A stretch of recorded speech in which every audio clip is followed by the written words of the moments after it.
Why are our kids very, very tired and how can you help them? Today's conversation is about freedom, it's about wholeness and the future of the teenagers that we are raising. Hello, everyone, and welcome to today's live video. My name is Chidozie.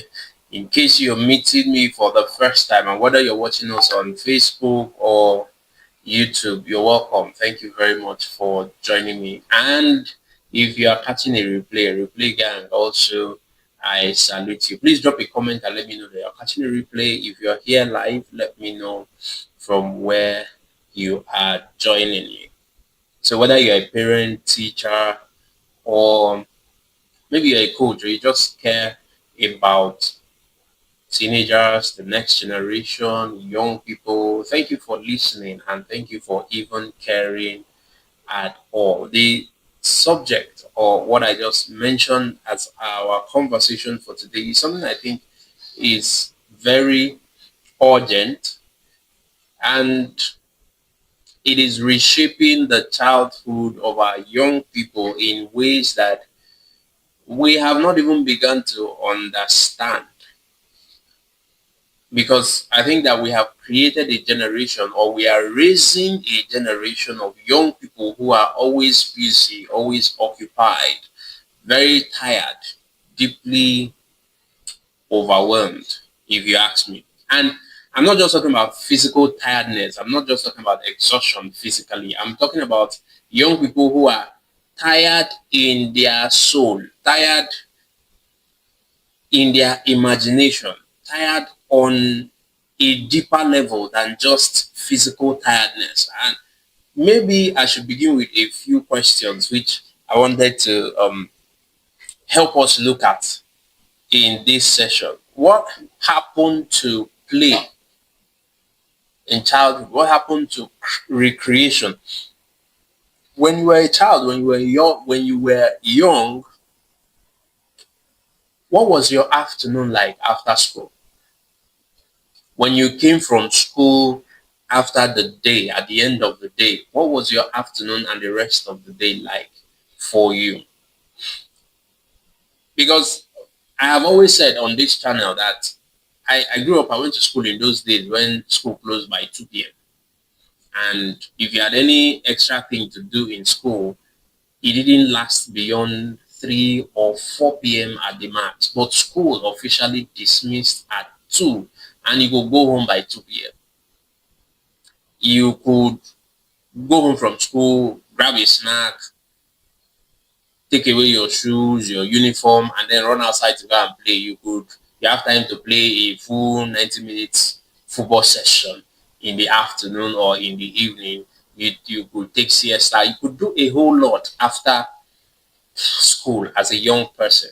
You climb trees, all right? You played football, you told stories, you hung out with friends, and you practically had that opportunity to make a mess at the end of the day before really, really shutting down or retiring for the day. But you interact with young people today and you ask questions like this, like, what do you do after school? And you hear, I have coding classes in the evening. I have,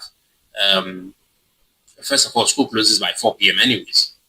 For those that we close by 4 p.m., some others will have something lingering in school until 5 p.m. And then after 5 p.m., there is a dance class somewhere, there is a piano lesson somewhere, there is a some other kind of classroom activity. And then by Friday, there is homework. Of course, there is homework every day at the end of the day for today's um, young person. And you ask the child, are you tired? And you get a resounding yes.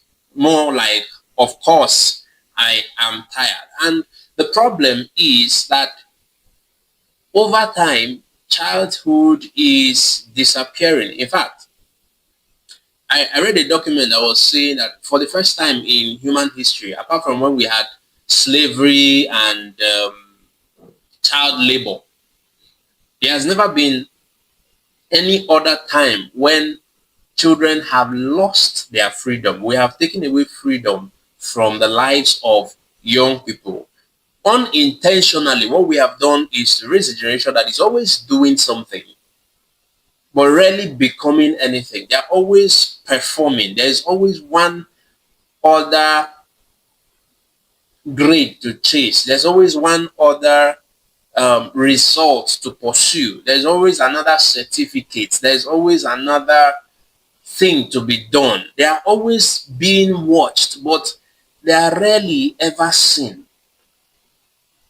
And that's my conversation today. What happened to childhood? What happened to allowing young people to be young people? My mentor, Kojoen Olugu, would always say that this childhood we're talking about is an 18-year period. Can we just allow young people to enjoy being young for that short period of time? Because 18 years is actually, in the real sense, very short. Very, very short. So we have these guys who are always doing all of these things, always active, but they are never becoming. They are rarely becoming. If you ever talk about the concept of doing and being, so you have a child who is more engaged with doing things rather than being and finding their essence. So they are tired, they are anxious, they are they are not motivated. And I think to some extent it also fuels some of the things we call rebellion into these teenagers. But maybe we'll have a different conversation and I'll share a different thought around the subject of rebellion. But these guys are tired. And if you have worked closely with teenagers, you will notice they are spiritually numb. Like nothing gets to them. On the flip side, they are emotionally fragile. Very, very emotionally fragile. So you hear all these things we call mental health issues without prejudice or attempting to downplay genuine mental health issues. Behind all of this is a simple fact. We have taken away play. We have taken away recreation from the lives of young people. And the result is the burnout I talked about, the numbness, the confusion, the disconnection in the lives of these young people. We have packed their schedules, but their souls are starved. Their identity is starved.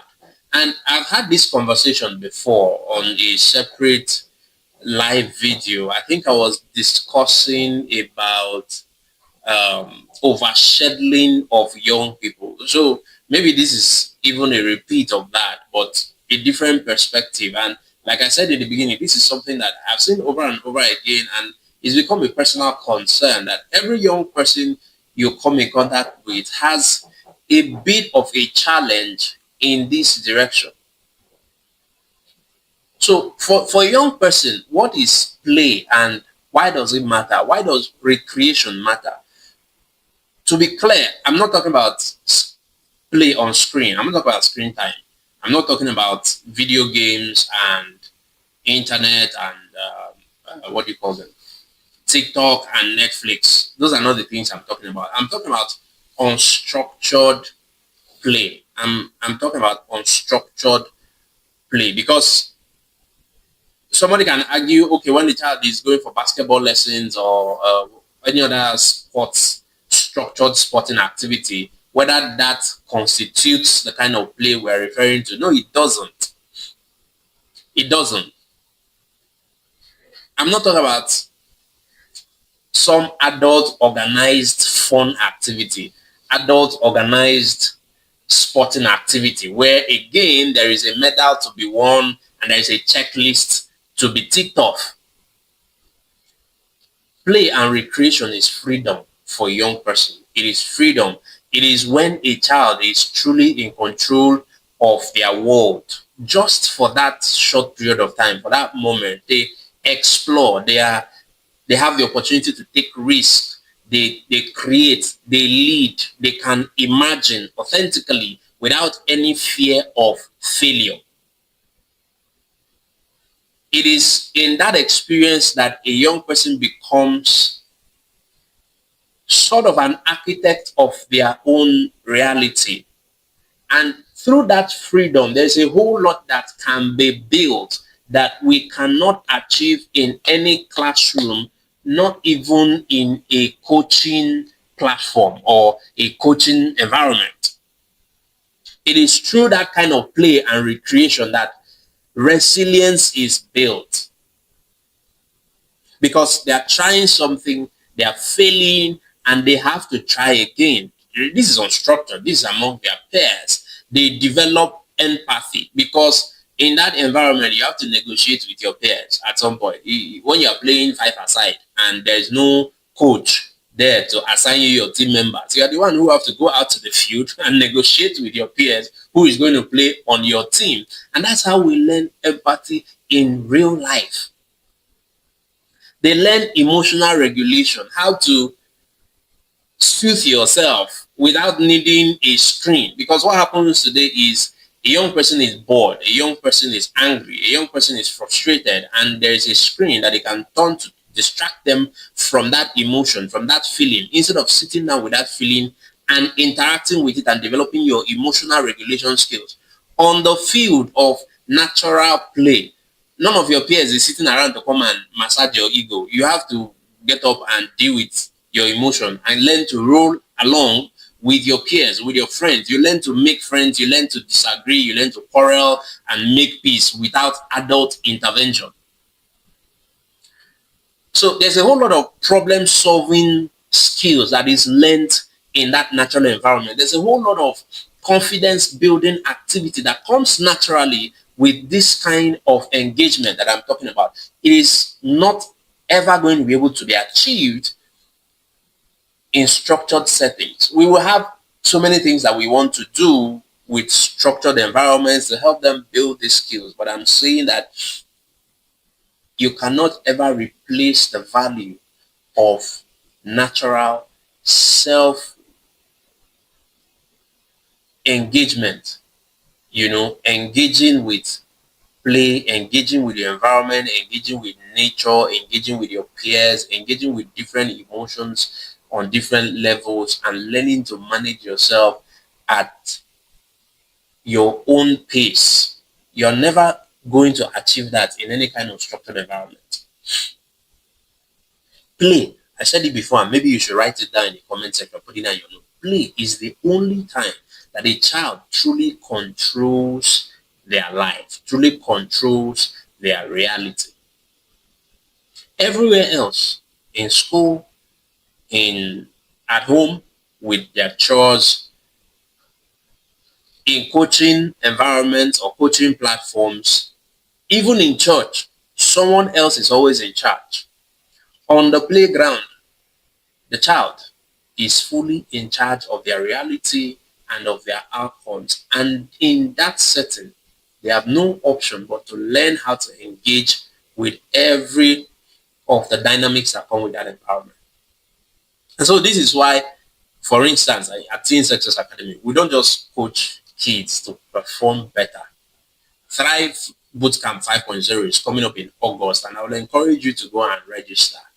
Uh, but in that environment, we're not just helping young people to do another kind of performance. What we do is to help them to reclaim their God-given identity, that joy and excitement of being a young person, to rediscover the strength in sitting still with yourself, learning self-awareness, sitting with your imagination, and taking time to rest. Because holiday is coming, and holiday is supposed to be for rest. But adults who are busy, parents who have other things calling for our attention, and the best thing we can think about is to find some other activity to now engage the young people with, so that we can have time to do the things that are important to us. And what I'm saying today is that in your planning the long holiday season, allow children some time to be in control of the activities in their life, especially in the aspect of recreation, because there is really a cost to the lack of play. There is a cost to having young people who lack recreation in their childhood. One of them is that an they develop an identity that is based on performance. They have this tendency to believe that their value is only tied to the results that they produce. Their self-esteem is only connected to the trophies, the certificates, all of those things that they bring home at the end of the day. And that's what performance-based identities create in young people. They become afraid of failure. They become afraid of trying new things because what if I fail? What if I don't do well? But on the field of play, natural recreation, what is scared of failure? You fail, your peers will laugh and you dust up yourself and you move on. But in the absence of that, they become these young persons who have been crying about addiction to screens, and I've dealt with cases upon cases about, oh, my child is too addicted to screen. But it's how we raise these young people that is creating the problems that we are all crying about. They struggle with independence. They cannot really be independent because all their lives and all the systems around them are being curated to be managed and supervised by adults. So this young person will naturally struggle with independence. They have never really learned to be independent, not independent with their emotions, not independent with their regulation, not independent with fun, their recreation. So they are disconnected. They are disconnected from real excitement. They are disconnected from joy. They are disconnected from happiness. Worse still is that they cannot sit with their own thoughts. Self-awareness is lost. They always need noise.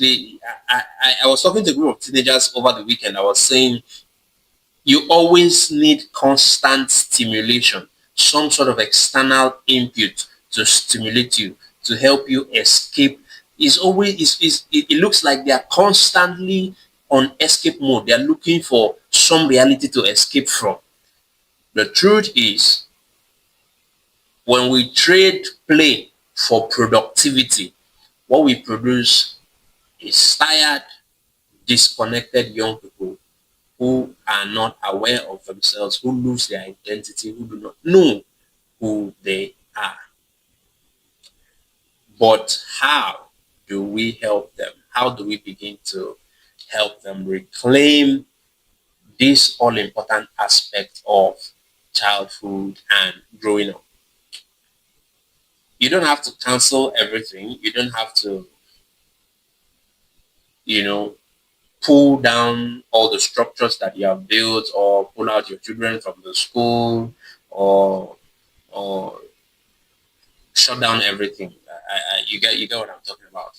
You don't have to move away to try and restart all of that because quite frankly you cannot. What you need is to make a few key shifts. One of them is to look at your child's schedule and help them create unclaimed, unstructured time. Help them create unstructured time. How many hours in a day do they own? And when I mean own, how many hours in a day are they personally responsible for? When I talk about the fact that play is the only time that the child is truly in charge of their reality, how many hours in their day do you give them to be in charge of their reality? Give them 1 hour at the least, two if you can, where there is no plan, no screens, and no expectation. So growing up, your parents will tell you, you will take permission from your parents to go and play outside with your peers. And of course, it was almost like it's in the schedule. Within that space of time where you are playing football or dancing or what are all those games that girls play, within those hours of the day, your parents are not in charge. Adults are not in charge. It's just young people amongst themselves. So give your child that 1 or 2 hours where you're not in charge of the plan and there are no screens and there are no expectations. Let them be bored if they want. Let their imagination come alive. Let it resurrect in those few moments, hours, as much as you can afford it within your schedule. Help them say yes to boredom. When your child says, I'm bored, that's okay. So, what are we going to do about it? Let them find the solution. Boredom is not something to panic about. Boredom is not something to panic about. It is something to think about. If you're bored, okay, it's not failure. It's the beginning of your inner creativity. I wrote a book. I wrote a book, The Gift of Boredom, on and how a young person can maximize the feeling or the emotion of boredom. It is the beginning of inner creativity. So get to work and let boredom help you do the work. In this book is, a list of activities and things that you can do when you are bored and benefits of boredom. Actually, why boredom is a necessary part of growth and personal development. This overstimulation and always having something to do, always having something that your eyes are feeding on, is limiting the capacity of your teenager's brain to be creative, to be productive in its real essence. It's limiting a lot of their genius capacity for genius. All right. So help them say yes to boredom. Help them accommodate boredom, accept it as part of growing up, and let boredom do its work. Then also help them reconnect rest to their self worth. It is okay to rest. It is okay. Closely connected to, excuse me, closely connected to boredom is the idea of rest. It's okay to have nothing to do. It's okay to do nothing. It's okay to shut down. Young people want to be on their phone screens until they sleep off. But the more you are on the screen, the less likely you are to sleep off. Ironically, it's okay to drop the screen. It's okay to lie down and desire to sleep and not immediately fall asleep. It's okay to look up in the ceiling, and these days, what we have are fancy looking POPs. It's okay to just stare and then drift asleep like that. It's okay. So help them reconnect rest with what? Begin to speak into the life of your young person intentionally. Over the last few weeks, I've had some interactions with a number of parents, and the issue is really, can you make out 1 minute, 5 minutes out of every day of your life where you speak into your home and telling your children you are loved even when you're doing nothing. You matter even when you're not productive. You are seen even when you're not performing. And that one shift can heal the entire childhood of your child. I've mentioned three things: help them create unclaimed time, help them accept boredom as part of life, help them reconnect rest to their self worth. And so I hope that this helps you. Like I mentioned earlier, this is what we do inside of the Teen Success Academy, and specifically as we get to August for Thrive Bootcamp 5.0. It's a transformational experience for every young person that have been there, both for teenagers, preteens, and their families. It's not just about fixing behavior. That's just one of the things we do, but it's about restoring identity, and this is more important to me, really. Restoring the identity of young person. It's about helping them rebuild the rhythm in their lives and reviving that joy and excitement that no school, no screen, and no amount of structure can produce. That is what thrive boot camp is all about. And this is the fifth edition. So if you have been feeling the pressure in your home, if you have a teenager who is showing signs of burnout, who is disconnected and have lost that joy and excitement, send us a message, drop a comment in the comment section, or visit the link. I believe there's a link that is scrolling on your screen. If it is not very visible, the link will be in the comment section so that you can take advantage of it. And let's talk. Let's talk about how to help your family breathe again. Yes, breathe again. Let children be free. That's my message for you. Uh, let children be free.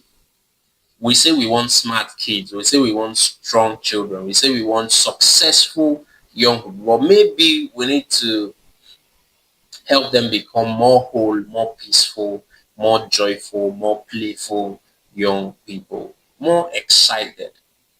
Give them back the gift of play. The world is already hard, very, very hard. Adulthood has its own challenges. So don't rob your children of the time of childhood. Let home be a place of comfort, of recreation, where we choose play above pressure, where we choose rhythm, like I said, above the rush and bustle of life, where we choose connection more than just control. Let them be children again. So that's it for me uh, on today's episode. And of course, I'm going to see you in the next video. If this has been a blessing to you, please drop a comment, like, and subscribe to our channel so that